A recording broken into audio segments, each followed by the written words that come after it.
What does it mean to touch the Lord's anointed?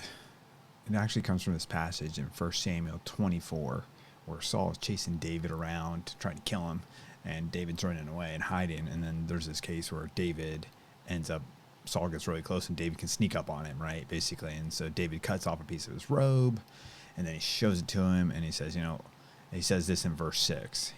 He said to his men, David, "The Lord forbid that I should do this thing to my Lord," that is, kill him, "the Lord's anointed," right?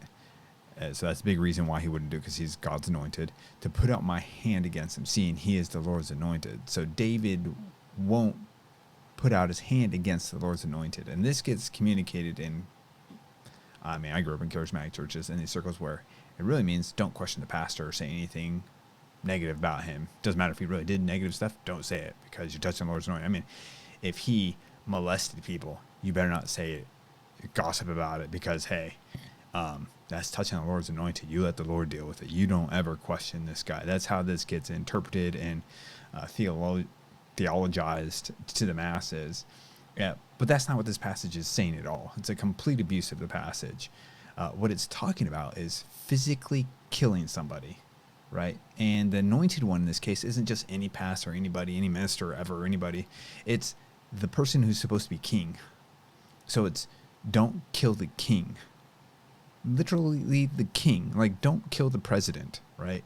Like, hey, forbid it from me that I would kill the president. That's what this passage is saying.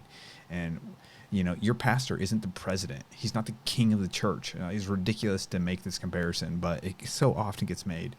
Look at this passage in Revelation 2. So Jesus is writing, John's writing, but Jesus is giving a message to 7 real churches that existed at that time. And he says to the one in Ephesus, he says, "I know your works, your toil, and your patient endurance, and how you cannot bear with those who are evil, but have tested those who call themselves apostles and are not, and found them to be false." Look at it. Jesus commends the people of Ephesus for questioning people who claim to be apostles. And they found out they weren't really apostles. Jesus is okay with believers, church members, questioning the leaders and saying, hey, is this legitimate, what you're saying, what you're doing? And that's not touching the Lord's anointed. That isn't killing the president. It's okay for you to question and say, hey, I don't think what you're doing is right. I think this is wrong. This is not godly. This isn't the way things are being. That's okay. You're not supposed to be so controlled by them and in fear that somehow you're going to get struck down and killed because you touched the Lord's anointed.